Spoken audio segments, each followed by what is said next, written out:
राधे राधे सभी को। तो साथियों, आज की जो क्लास है वो आप सभी के लिए बहुत ज्यादा महत्वपूर्ण रहने वाली है, क्योंकि भारतीय अर्थव्यवस्था से अपने सारे प्रश्न करेंगे जो मोस्ट इंपोर्टेंट है। क्योंकि साथियों, ये क्लास सेकंड ग्रेड वालों के लिए मैं स्पेशल लेके आई हूँ, क्योंकि इसके बहुत ज्यादा कमेंट आ रहे थे। अभी दिन बचे ही नहीं है, एग्जाम आ गया है साथियों। तो एक बार एग्जाम देने से पहले आप ये देख के चले जाना। और ये जिनके भी भारतीय अर्थव्यवस्था से प्रश्न बनते हैं साथियों, चाहे आरएस पीएसआई सेकंड ग्रेडिंग, सबके लिए क्लास है। तो सबसे पहले साथियों बात करते हैं प्रश्न नंबर 1 कि भारत सरकार की जो नई विदेश व्यापार नीति 2023 है साथियों, इसके तहत देखो कब वर्ष 2030 तक देश के कुल निर्यात को कितना 2 ट्रिलियन यूएसडी तक पहुंचाने का क्या रखा गया, लक्ष्य रखा गया। तो भारत सरकार की नई कौन सी विदेश व्यापार नीति 2030 के तहत कब वर्ष 2030 तक जाएगा 2 ट्रिलियन यूएसडी तक पहुंचाने का लक्ष्य रखा गया। नेक्स्ट प्रश्न है साथियों कि आर्थिक समीक्षा 2026 के आंकड़ों के अनुसार भारत वर्तमान में देखो विश्व स्तर पर किसकी बात कर रहे हैं, सेवा निर्यात। तो आर्थिक समीक्षा 2026 के आंकड़ों के अनुसार भारत वर्तमान में विश्व स्तर पर कौन सी सेवा निर्यात करने वाले देशों में स्थान पूछे, रैंक पूछे तो 7वीं है। सेवा से 7वीं, ठीक है, सेवा निर्यात करने वाले। फिर बात करते हैं साथियों, ये पूछा जा सकता है क्योंकि जो पीएम धन धान्य कृषि योजना, ये इंपोर्टेंट, आगे मैंने करवाई भी है इसको।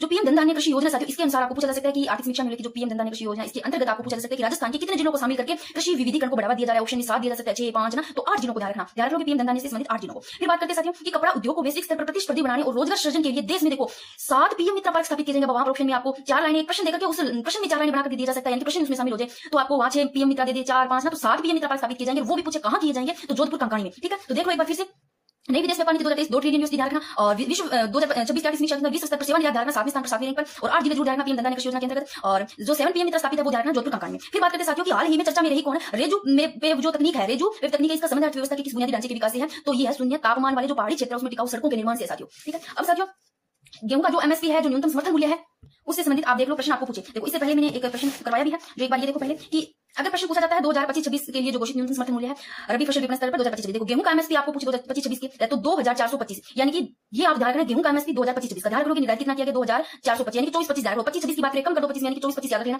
और जो उत्पादन लागत पर 105% का मार्जिन प्रदान करता है, तो गेहूं पर सर्वाधिक जो लाभ है वो 105% ध्यान रखना, मार्जिन दिया जाता है, ये लो लिख रखा है। और 2025-26 मशहूर का एमएसपी पूछे तो 6700 प्रति क्विंटल, और चने का एमएसपी 5650, ठीक है ना, जो कि पिछले वर्ष की तुलना में 210 की वृद्धि की गई। अब साथियों बात करते हैं कि गेहूं का एमएसपी अगर आपको 2024-25 में पूछा जाता है, 24-25 में तो 2275 ध्यान रखना। अगर 2025-26 में पूछा जाता है तो 24-25 ध्यान रखना। 2026-27 का पूछे तो 2026-27 का है 2550, यानी कि 2585 ध्यान रखना। तो 2025-26 2026-27 का ध्यान रखोगे आप, 25-26 का 24-25 और 26-27 का 2585 ऐसे याद रखना। ये है गेहूं के लिए न्यूनतम समर्थन मूल्य। फिर बात करते हैं साथियों दाल चावल के लिए पूछे आपको न्यूनतम समर्थन मूल्य, तो दाल चावल है, जो चावल जिसको धान बोलते हैं, वो 2025-26 के लिए 2369 और 2026-27 के लिए है 2441, यानी कि 2441। तो ये भी थोड़ा आप ध्यान रखना।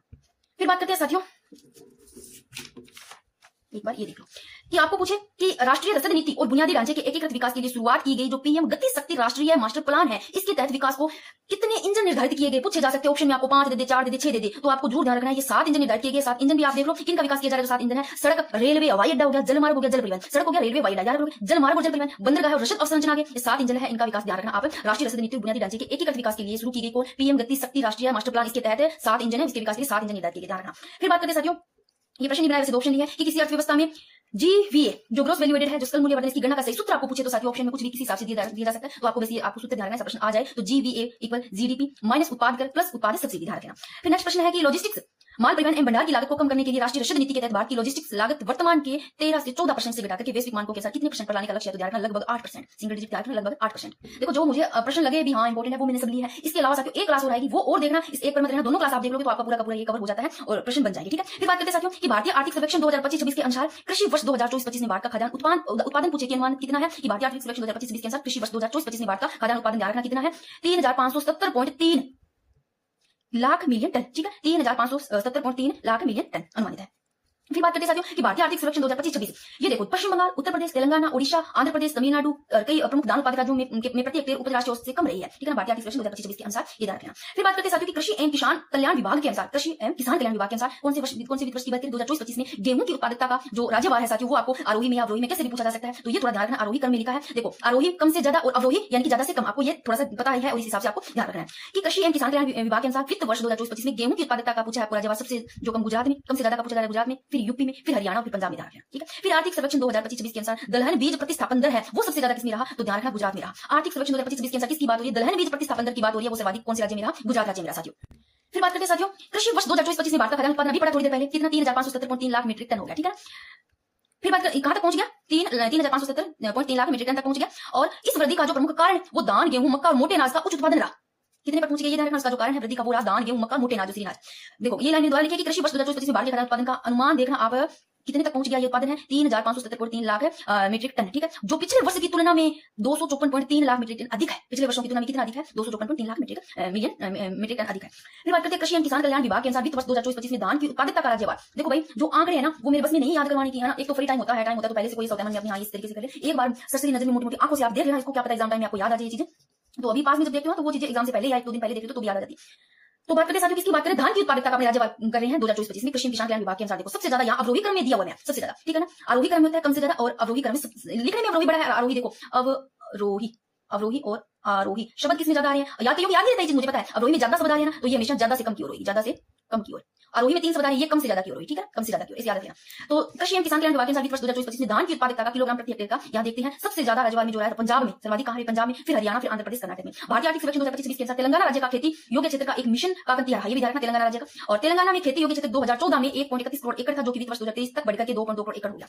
अब बात करते हैं साथियों कि भारतीय आर्थिक सर्वेक्षण 2025-26 के संदर्भ में देखो दलहन में राष्ट्रीय संस्थान, लास्ट में थोड़ा सा 5 मिनट और रिवीजन करवा दूंगी फटाफट याद हो जाएगा। फिर दलहन में राष्ट्रीय संस्थान रूपांतरण भारत नीति की एक रिपोर्ट निष्कर्ष में शामिल देखो क्या। अगर आपको प्रश्न में पूछा जाता है कि 1951 से 2024 की अवधि में आए 27 एल नीनो वर्षों में दलहन क्षेत्र में कमी कितनी हुई, तो 2 से 9% की कमी हुई 1951 से 2024 की अवधि में आए 27 एल नीनो वर्षों में इसकी दलहन क्षेत्र में। फिर बात करते 2051 से 2024 की अवधि में 27 एल नीनो वर्ष से उत्पादन में गिरावट आई थी 6 से 30% की, 6 से 30% की। और 1951 से 2024 की अवधि में बात करें तो दलहन पैदावार में वर्ष दर वर्ष 5 से 25% की कमी दर्ज की गई, ये याद रखना।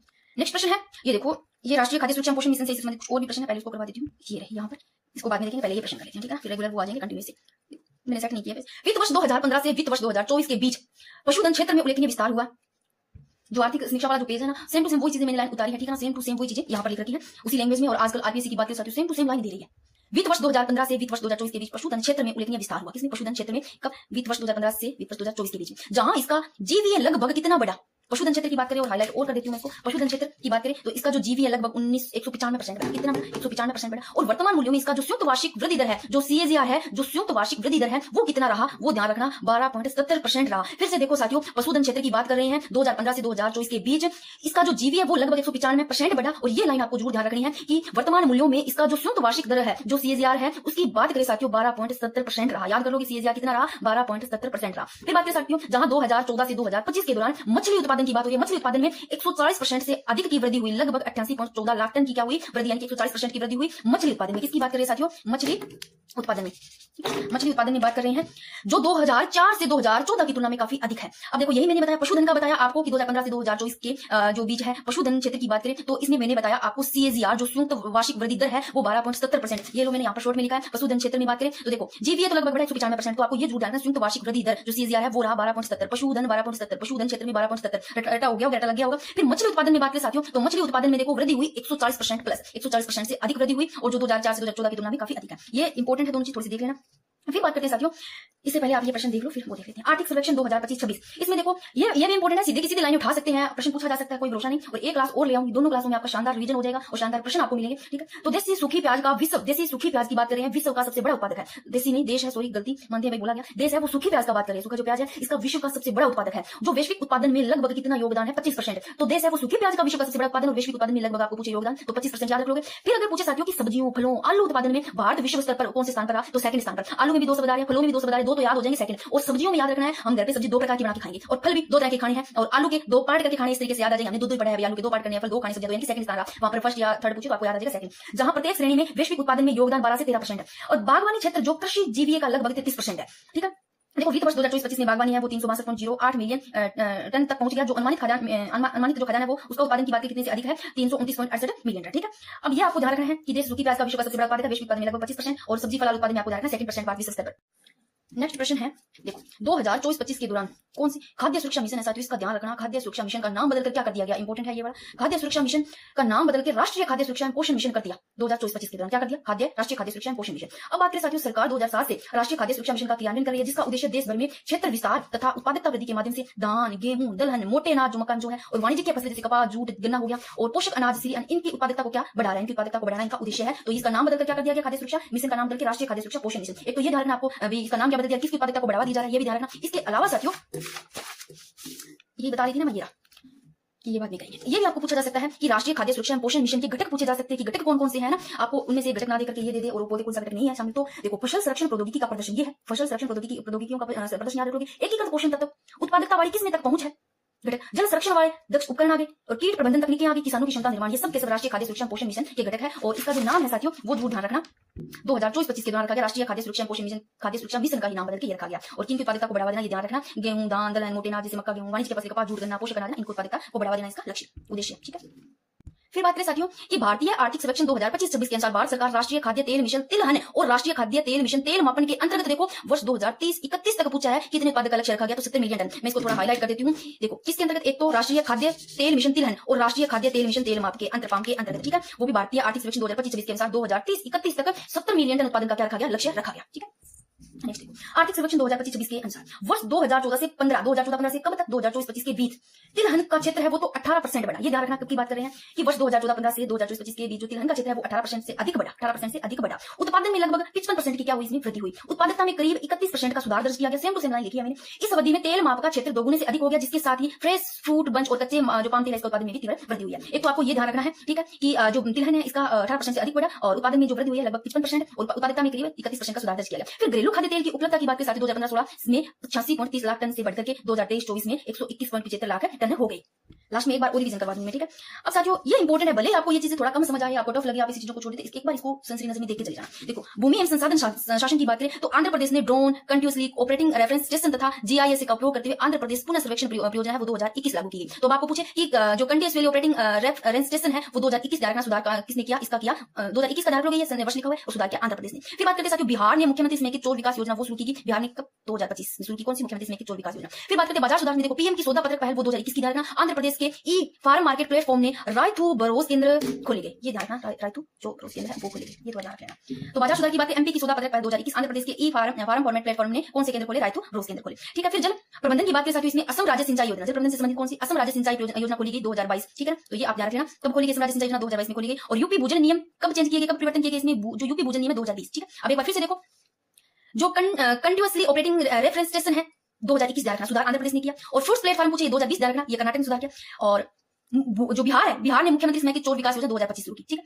और आंध्र प्रदेश ई फार्म मार्केट प्लेटफॉर्म ने रायतू बरोज केंद्र खोले गए। और जल प्रबंधन में बात करें साथियों इसमें तो जो सिंचाई योजना है वो असम राज्य 2022 में खोली गई। यूपी भूजल नियम है 2020 दायरा, इसमें परिवर्तन किए गए, कर्नाटक के फूड्स 2020 के दायरा। फिर बात करते हैं साथियों एक ये और देख लो, ये सब के सब है राज्यों की तकनीकी सुधार से संबंधित है, किससे संबंधित है, ये सारे के सारे जो भी है राज्य, ये सभी राज्य की तकनीकी सुधार से। फिर बात करते हैं climate smart agriculture and agri state योजना, ये शुरू 2024 में, climate smart agriculture and agri state योजना 2024 में। बिहार की चौथी कृषि रोड मैप है ये 2023 से 28 तक, ठीक है। ये हो गया, देख लेना थोड़ी सी। केंद्रीय बजट 2025-26 में घोषणा देखो कि आपको पूछे कि दालों पर आयात निर्भरता को कम करने के लिए उत्पादकता बढ़ाने के उद्देश्य से दालों में आत्मनिर्भरता के लिए मिशन नामक योजना की स्वीकृति कब दी गई, आपको पूछ लिया आत्मनिर्भरता के लिए मिशन नामक योजना की स्वीकृति है वो कब दी गई, दालों में, ठीक है। दालों पर आयात निर्भरता को कम करने के लिए 1 अक्टूबर 2025, ध्यान रखो डेट 1 अक्टूबर 2025।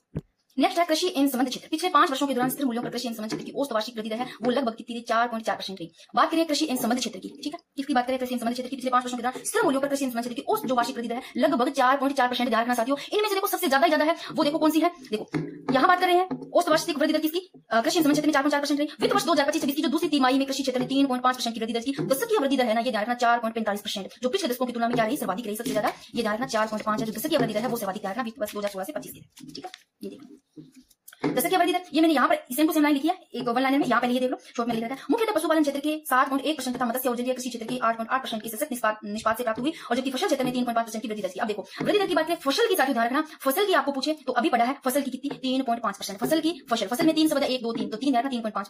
पशुधन और पशुधन अपने घर, पशु क्या रहते हैं, पशु हमारे घर में रहते हैं, हमारे साथ भी तो पशु भी रहते हैं, पशु साथ रहते हैं, पशुधन में 7.1%, इसे याद रखना। तो ये रहे साथियों कि पशुपालन क्षेत्र में 7.1, ये सभी के एक बार फिर से देखो कि पशुपालन क्षेत्र की 7.1, पशु साथ रहेंगे, मत्स्य और जल, यहाँ मत्स्य से मछली है, मछली देखो, मछली आपको इससे ऐसा फेस दिखाई देगा, दो मछलियां ऐसे भाई याद हो जाएगा, आप इसे माइंड में बिठाओगे तो मत्स्य और जल की बात करें है ना, ऊपर से जीवन नीचे से जीवन, मछली का मुंह ऐसे ऊपर से पानी जल पी रही है, मत्स्य है ना, मछली याद हो जाएगी 8.8, जब ऑप्शन में दिखेंगे तो याद हो जाएगा कि हमने याद किया था। दशकीय वृद्धि दर आपको ध्यान रखना 4.45%। तो ये देखो जो दशकीय वृद्धि दर है ये तो वित्त वर्ष 2016 से 2025 ठीक है। और जो अभी अपन ने पढ़ा है ये देखो वृद्धि दर फसल की आपको ध्यान रखना है 3.51%, 2025-26 की है दूसरी तिमाही में कृषि क्षेत्र की। और पशुपालन की बात करें, पशुपालन है 7.1%, मत्स्य 8.8, ये तीनों क्या होगी, फसल 3.5, यानी फसल में 3 से बता रहे हैं, पशु 7 रहेंगे 7.1, मत्स्य 8.8। दशकीय कृषि संबंधी क्षेत्र में दशकीय वृद्धि दर ये ध्यान रखना 2015 से 16 से लेकर के 2025-26 तक है वो 4.45 से ज्यादा सर्वाधिक ये रही, ठीक है ना, ये रही पिछले जो पिछले दशक उसकी तुलना में सर्वाधिक, ठीक है। पशुधन क्षेत्र की वर्तमान मूल्यों पर जो संयुक्त वार्षिक वृद्धि दर है जो CAGR है वो कितनी दर रही, वृद्धि दर रही 12.70%। इसकी बात करें साथियों पशुधन क्षेत्र की संयुक्त वार्षिक दर की बात करें CAGR ये रही, फिर से देखो ये याद करो, तुम्हारे आंकड़े इंपॉर्टेंट है, ये देखो ये याद हो जाएंगे। किसकी बात करें साथियों अपने पशुधन क्षेत्र की, कहां गया 12.70, ये तो अपने पीछे पढ़ा था ना 12.70, ये पढ़ा था ना आपने। देखो पशुधन क्षेत्र पढ़ा था वित्त वर्ष 2015 से वित्त वर्ष 2024 के बीच पशुधन क्षेत्र में उल्लेखनीय विस्तार हुआ, जबकि जीवीए लगभग 95% बढ़ा, जबकि संयुक्त वार्षिक वृद्धि दर वर्तमान मूल्यों में पूछे तो जो CAGR है वो 12.70 रहा। और मछली उत्पादन में 2014 से 2025 के दौरान 140% से अधिक वृद्धि रही, ये ध्यान रखना। तो ये पशुधन का पूछे, CAGR पूछे यानी कि संयुक्त वार्षिक वृद्धि दर 12.70, मछली उत्पादन में 140%, ठीक है। और ये चीज अपनों ने यहाँ क्या पढ़ी है, यहाँ पढ़ी है साथियों कि वित्त वर्ष 2025-26 के अनुसार दूसरी तिमाही में कृषि क्षेत्र, यहाँ कृषि एवं क्षेत्र में पढ़ रहे हैं 3.5% की वृद्धि दर की दशकीय वृद्धि दर इंपोर्टेंट है 4.45%, जो सबसे ज्यादा पिछले दशकों की तुलना में रही। और आपको पूछे कृषि संबंधित क्षेत्र में औसत वार्षिक दर है वो लगभग 4.4% रही, पशुपालन क्षेत्र 7.1 ध्यान रखना, मत्स्य और जलीय क्षेत्र 8.8% ध्यान रखना, फसल क्षेत्र ने वृद्धि दर्ज की है जबकि 3.5%, ये शॉर्ट में यहाँ लिखा है। और पशुधन क्षेत्र की वर्तमान मूल्य वार्षिक दर पूछे तो 12.70 ध्यान रखना, ठीक है। अब यहाँ प्रश्न दिया है, प्रश्न ऐसे कोई पूछा जाए आपकी बात की आर्थिक सर्वेक्षण 2025-26 के तथ्यों पर विचार करना। पहला लाइन दिया है कि कृषि क्षेत्र की दशकीय वृद्धि दर क्या पूछी गई, दशकीय वृद्धि दर 4.45% है वित्त वर्ष 2016 से 25, जो पिछले दशकों की तुलना में सर्वाधिक है। क्या ये लाइन सही है? अभी पढ़ा आपने, ये लाइन बिल्कुल सही है, खुद देखो दशकीय वृद्धि दर 4.45 है जो कि पिछले दशकों की तुलना में सर्वाधिक है, तो ये लाइन भी सही है। दूसरी है कि पिछले 5 वर्षों के दौरान स्थिर मूल्यों पर कृषि एवं क्षेत्र की औसत वार्षिक दर है वो 4.4% रही, ये भी तो लाइन सही है, ये खुद देखो पिछले 5 वर्षों के दौरान स्थिर मूल्यों पर कृषि एवं क्षेत्र की औसत वार्षिक दर है वो लगभग 4.4% रही, ये लाइन भी सही है। और कृषि एवं संबंधित क्षेत्र में फसल क्षेत्र ने वृद्धि दर्ज की 3.5%, ये लाइन भी सही है, ठीक है। तो ये तीनों के तीन ऑप्शन क्या है, सत्य है। ऐसे कोई प्रश्न आप पूछे इस हिसाब से प्रश्न बनते हैं।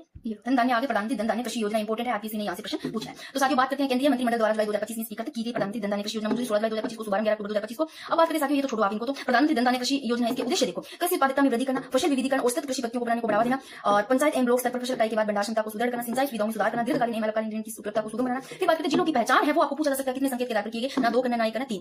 जिलों की पहचान है वो 3 प्रमुख संकेतों के आधार पर की गई, कौन से? कम उत्पादकता, कम फसल तीव्रता और सीमित ऋण वितरण। और केंद्रीय बजट 2025-26 में पहली बार घोषित यह योजना 11 मंत्रालयों की 36 केंद्रीय योजना के संतृप्ति आधारित परिवर्तन है, उसके द्वारा 100 कृषि जिलों में शामिल, यानी कि 100 कृषि जिलों में विकास को गति देने के लिए क्या की गई, कितने जिलों में शामिल 100। और वित्त वर्ष 2025-26 शुरू होने वाली योजना है वो 6 वर्ष की अवधि के लिए चलाई जाएगी, इसका वार्षिक प्रीव्यय है वो 24,000 करोड़ रुपए है। और उद्देश्य की बात करें तो 100 पिछले जिलों का कृषि उत्पादन को बढ़ावा देना, ठीक है।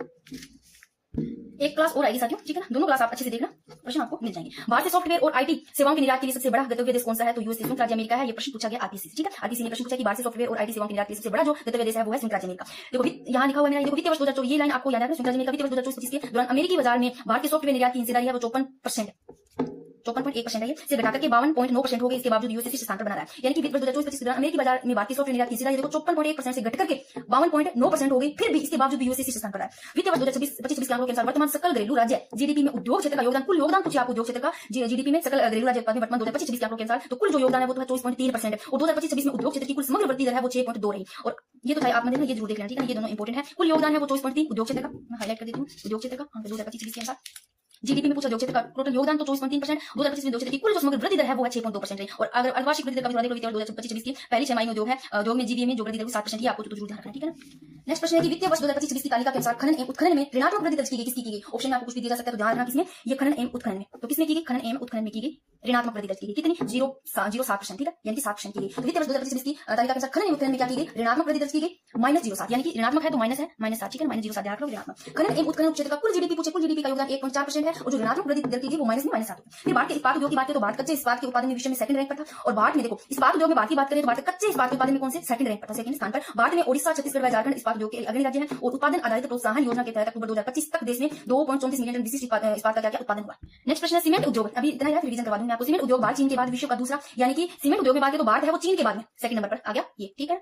तो चीन के बाद में कौन सा है, भारत विश्व का दूसरा सबसे बड़ा सीमेंट उत्पादक है। वित्त वर्ष 2025 में भारत का सीमेंट उत्पादन है वो 690 मीट्रिक टन था, क्या वर्ष 2025-26 में भारत का सीमेंट उत्पादन 690 मिलियन टन था, और 2024-25 में सीमेंट उत्पादन है वो 453 मीट्रिक टन था, और वित्त वर्ष 2025 में निर्धारण है 690 मिलियन टन। वर्तमान नीति के अनुसार सीमेंट उद्योग से होने वाले कार्बन उत्सर्जन को वर्ष 2070 तक कम करने का क्या रखा गया लक्ष्य, ये भी 2070 तक।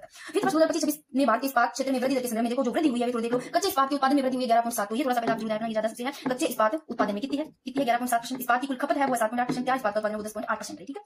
जिसको देखना है वो अगर रिवीजन नहीं करना चाहते तो आप यहाँ पर स्किप कर दो, मैं फटाफट थोड़ा सा रिवीजन करवा देती हूँ। देखो भारत सरकार की जो नई विदेश व्यापार नीति 2023 है साथियों, इसके तहत वर्ष 2030 तक आ गया है। कौन सी नीति 2023 की, इसने वर्ष 2030 तक आपको पूछे कि देश के कुल निर्यात को कितने 2 ट्रिलियन यूएसडी तक पहुंचाने का लक्ष्य है, वेरी वेरी इंपोर्टेंट। आर्थिक समीक्षा 2026 के अनुसार पूछे कि भारत वर्तमान में विश्व स्तर पर सेवा निर्यात से 7वें रैंक पर। फिर बात करें साथियों, ये छोड़ो आप इनको, ये थोड़ी देख लो। देखो गेहूं के लिए न्यूनतम समर्थन मूल्य ध्यान रखना 2025-26 का तो 24-25 ध्यान रखना, 2025-26 में 2025-27 में 2585, धान चावल के लिए न्यूनतम समर्थन मूल्य 2025-26 में 2369 और 2026-27 में 2441, तो ये दोनों तो आप देख लेना, ठीक है, ये दोनों ठीक।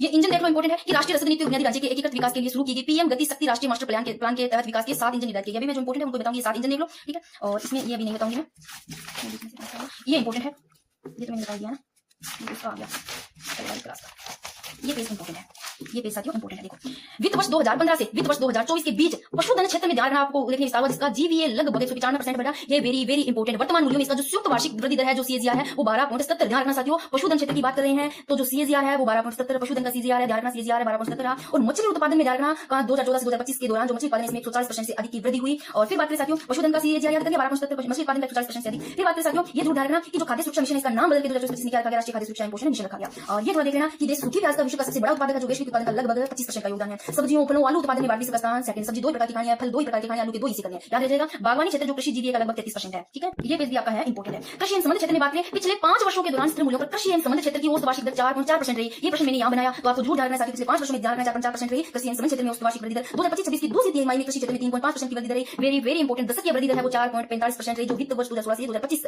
जो पिछले दशकों की तुलना में ये सर्वाधिक है, ध्यान रखना। फिर बात करते हैं मुख्यतः पशुपालन क्षेत्र 7.1% रहा, मत्स्य और जलीय है वो 8.8% रहा, सशक्त निष्पादन प्राप्त हुई और जबकि वर्ष से 3.5% की वृद्धि दर्ज की गई। जो दशक की वृद्धि दर है वो सर्वाधिक 4.45 है 2015 से 2016 से 2025 तक, ठीक है। और ये अभी थोड़ी देर पहले पढ़ा कि पशुधन क्षेत्र की वर्तमान मूल्य में आपको पूछा जाता है सीएजीआर की संयुक्त वार्षिक वृद्धि दर पूछा जाता है 12.70, याद हो गया। आर्थिक समीक्षा 2025-26 के अनुसार सर्वाधिक मूंगफली उत्पादक राज्यों का क्रम पूछे, सबसे ज्यादा मूंगफली गुजरात, फिर कर्नाटक, तमिलनाडु। फिर है बात करें कृषि एवं किसान कल्याण विभाग के अनुसार वित्त वर्ष 2024-25 में धान की उत्पादकता के राज्य सर्वाधिक पूछे, सबसे ज्यादा पंजाब, हरियाणा, आंध्र प्रदेश, कर्नाटक, ठीक है। और ये छोड़ो, ये देख लो कि भारतीय आर्थिक सर्वेक्षण 2025-26 के अनुसार कृषि वर्ष 2024-25 में भारत का खजाना उत्पादन है वो 3570.3 लाख मिलियन टन। और आर्थिक सर्वेक्षण 2025-26 के अनुसार ये आप देखना कि पश्चिम बंगाल, उत्तर प्रदेश, तेलंगाना, ओडिशा, आंध्र प्रदेश, तमिलनाडु कई प्रमुख धान उत्पादक राज्यों की प्रति हेक्टेयर उपज राष्ट्रीय से कम रही। और कृषि एवं किसान कल्याण विभाग के अनुसार वित्त वर्ष 2024-25 में गेहूं की उत्पादकता का राज्यवार पूछे आपको, 2024-25 में गेहूं की उत्पादकता का राज्यवार है आरोही क्रम में पूछा जाता है ना साथियों, यानी कि कम से ज्यादा की ओर तो कम गुजरात, फिर यूपी, फिर हरियाणा, फिर पंजाब। और आर्थिक सर्वेक्षण 2025-26 के अनुसार दलहन बीज प्रतिस्थापन दर पूछे आपको, दलहन गुजरात राज्य का सर्वाधिक रहा, दलहन गुजरात राज्य का, ठीक है। ये हो गया, ये थोड़ा सा देख लो इसका। तो बाकी नेक्स्ट क्लास आएगी तो तब 2 मिनट और करवा दूंगी, बचती है तो एक क्लास और आएगी साथ इसकी, ठीक है ना। वरना अगर आपको किसी और की सब्जेक्ट की एक बार रिवीजन कर रहे हो, आपको टाइम नहीं मिल रहा है पढ़ने का, तो आप मेरे को बताना, मैं टेलीग्राम पे आपको क्लिक करवा दूंगी, ठीक है, कल नाइट को।